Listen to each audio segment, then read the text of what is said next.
आज की इस वीडियो का topic why electrician not get shock, मतलब कि जो इलेक्ट्रिशियन होते हैं उन्हें करंट का झटका क्यों नहीं लगता।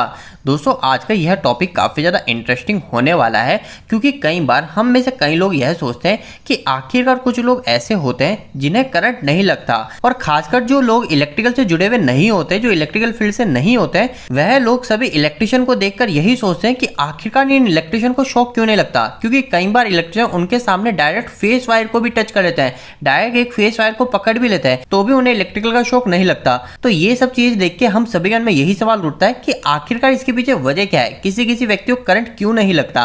दोस्तों आज का यह टॉपिक जितना कंफ्यूजन भरा लगता है ये उतना ही आसान है। आपको बस एक सिंपल सी बात यह पता होनी चाहिए कि कभी भी हमें इलेक्ट्रिकल का शॉक उसी केस में लगेगा जब हमारी खुद की बॉडी में से करंट फ्लो होगा। आखिरकार मैंने अभी क्या लाइन बोली इसे हम और अच्छे से देखेंगे। अभी के लिए आप सिंपल सी भाषा में ऐसे समझ सकते हैं कि हमारे जो बल्ब होते हैं, हमारी जो मोटर होती है, ये सभी चीजें आखिरकार चलती कैसे है। तो ये सभी उपकरण हमारे तभी चलते हैं जब इनके अंदर हमारा करंट फ्लो होता है। अगर इनमें करंट फ्लो नहीं होगा तो हमारा कोई भी उपकरण नहीं चलेगा। अब दोस्तों सेम इसी तरह यह जो करंट हमारे इन बल्ब में, मोटर में जो फ्लो हो रहा है, वह अगर गलती से हमारी बॉडी में फ्लो होने लग जाएगा तो उस केस में हमें इलेक्ट्रिकल शॉक जरूर लगेगा। लेकिन अगर आपकी बॉडी में से करंट फ्लो नहीं हो रहा तो उस केस में आप कितने भी हाई वोल्टेज पर चले जाओ आपको इलेक्ट्रिकल शॉक नहीं लगेगा। यहाँ तक कि हमारी जो बड़ी बड़ी ट्रांसमिशन लाइन होती है, आप देखते हैं 765 की, मतलब कि 7,65,000 वोल्टेज की जो ट्रांसमिशन लाइन है, अगर आप उस लाइन पर भी काम कर रहे हैं और अगर आपकी बॉडी में से करंट फ्लो नहीं हो रहा तो आपको उस समय भी इलेक्ट्रिकल शॉक नहीं लगेगा। लेकिन दोस्तों अभी यहाँ पर कई लोग बोलेंगे कि आखिरकार आप ऐसी इतनी स्ट्रॉन्ग बात क्यों कर रहे हो, अगर हम इतने हाई वोल्टेज की ट्रांसमिशन लाइन पे जाएंगे तब तो वो ट्रांसमिशन लाइन तो हमें आसानी से मार देगी, हमें तो बहुत तेज इलेक्ट्रिक शॉक लगेगा। लेकिन दोस्तों ऐसा बिल्कुल भी नहीं है। आपको यहाँ पर क्लियर होना चाहिए कि हमारी जो बड़ी बड़ी ट्रांसमिशन लाइन होती है, उस ट्रांसमिशन लाइन पर जब भी मेंटेनेंस का वर्क होता है उस केस में वो सारा का सारा वर्क हमारा लाइव सर्किट में होता है। हमारा जो सिस्टम है उस सिस्टम को बंद नहीं किया जाता।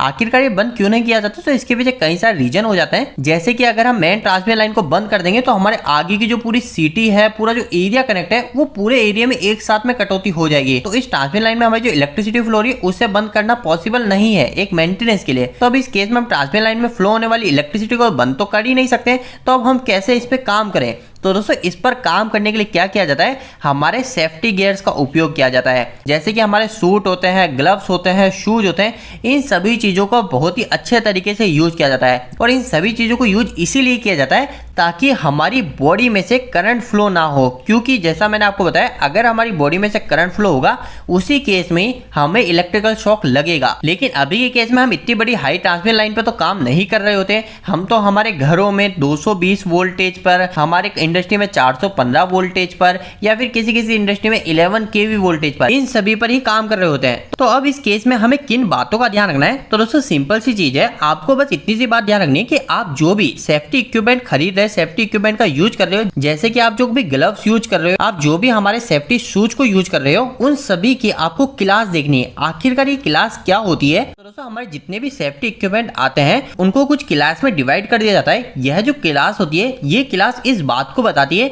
आखिरकार कौन सा हमारा इक्विपमेंट कितने वोल्टेज तक को सहन कर सकता है। जैसे कि अगर आप कभी 500 वोल्ट के नीचे फेज पर काम कर रहे हैं तो उस केस में आपको क्या करना है, आपको जो भी ग्लव्स खरीदने हैं या फिर आप जो भी सेफ्टी शूज खरीदे तो आपको ध्यान रखना है उस पर हमारे क्लास 00 रेटिंग जरूर लिखी हो। ये क्लास 00 हमें इस चीज को बताएगी कि अगर हम 500 वोल्टेज के नीचे वर्क कर रहे हैं तो उस केस में हमें इलेक्ट्रिकल शॉक नहीं लगेगा। लेकिन दोस्तों आपको इस बात का ध्यान रखना है, अगर 500 वोल्ट के ऊपर हमारे वोल्टेज होंगे और उस पर हम काम कर रहे होंगे तो ये क्लास 00 वाला हमारा सेफ्टी गियर हमें सुरक्षा नहीं देता है। अगर हमको 500 वोल्टेज के ऊपर काम करना है तो उस केस में हम क्लास 00 वाले सेफ्टी गियर्स का उपयोग करेंगे, जिसकी मदद से हम 1000 फेस टू फेस वोल्टेज पर वर्क कर सकते हैं। इसके बाद में क्लास 1 आ जाती है जो कि हमें 7.5 मतलब 7500 वोल्टेज तक की प्रोटेक्शन देता है, इंसुलेशन देता है। इसके बाद में क्लास 2 आती है जो कि हमें 17 के 17000 वोल्टेज तक इंसुलेशन प्रोवाइड करता है। इसके बाद में क्लास 3 के सेफ्टी गियर्स हमें 26.5 kV तक इंसुलेशन प्रोवाइड करते हैं। और आखिरी में हमारे क्लास 4 आ जाता है जो कि हमें 36,000 वोल्टेज से इंसुलेशन प्रोवाइड करा सकता है। मतलब कि अगर आपने क्लास 4 के गियर्स को अच्छे से यूज किया तो उस केस में आप 36 kV की लाइव वायर पर भी काम कर सकते हो, आपको इलेक्ट्रिकल शॉक नहीं लगेगा। लेकिन दोस्तों अभी यहाँ पे कुछ लोग ये भी बोलेंगे कि यहाँ पे तो 36 kV तक ही है, अगर कोई इसके ऊपर वोल्टेज पर काम करता है तो फिर उसे क्या करना होगा। तो दोस्तों इसके ऊपर जो वोल्टेज हो जाते हैं वो काफी ज्यादा हाई वोल्टेज हो जाते हैं, तो उस केस में हमारे जो सेफ्टी गियर्स होते हैं वो सभी कस्टम डिजाइन किए जाते हैं। मतलब कि जो कंपनी होती है उन कंपनी को हमें पर्सनल बताना पड़ता है कि आखिरकार हमारी रिक्वायरमेंट क्या है, और साथ ही साथ हमें और भी कुछ महत्वपूर्ण फैक्टर बताने पड़ते हैं जिसको ध्यान में रखते हुए कंपनी आपको स्पेशल सेफ्टी गियर्स प्रोवाइड कराती है। तो दोस्तों इस छोटे से वीडियो के अंदर हमने कुछ बेसिक सी चीजें जानी कि आखिरकार इलेक्ट्रिशियन को करंट क्यों नहीं लगता। तो इसके पीछे रीजन सिंपल सा ही है कि हमें इलेक्ट्रिकल शॉक उसी केस में लगेगा जब हमारी बॉडी में से करंट फ्लो होगा। अगर आप अच्छे सेफ्टी गियर्स का उपयोग करोगे, आप कितने वोल्टेज पर काम कर रहे हो उसी अकॉर्डिंग आपके सेफ्टी गियर्स की क्लास होगी, तो आपको इलेक्ट्रिकल शॉक नहीं लगेगा। लेकिन दोस्तों इसके अलावा अगर आपके मन में यह क्वेश्चन है कि आखिरकार हमें इलेक्ट्रिकल शॉक कब लगता है, अभी तो हमने ये जाना कि आखिरकार कुछ लोगों को इलेक्ट्रिक शॉक क्यों नहीं लगता, लेकिन अगर आपको यह जाना है कि आखिरकार इलेक्ट्रिकल शॉक कैसे लगता है तो इसके ऊपर हम कुछ दिनों में एक और डिटेल वीडियो बनाएंगे। उम्मीद करता हूं कि आज की छोटी सी वीडियो आपको फ्यूचर में आपके इंटरव्यू में या फिर आपके प्रैक्टिकल नॉलेज में आपको बहुत मदद करेगी। आपको यह वीडियो कैसा लगा, इस वीडियो को प्लीज लाइक करके जरूर बताएं। अगर आपको कोई भी सवाल इस वीडियो के प्रति इलेक्ट्रिकल आप मुझे नीचे कमेंट बॉक्स में कमेंट करके पूछ सकते हैं। इलेक्ट्रिकल वीडियो सर आप नहीं पसंद करते आज हमारे चैनल सब्सक्राइब कर लीजिए। आज के लिए इतना ही, धन्यवाद।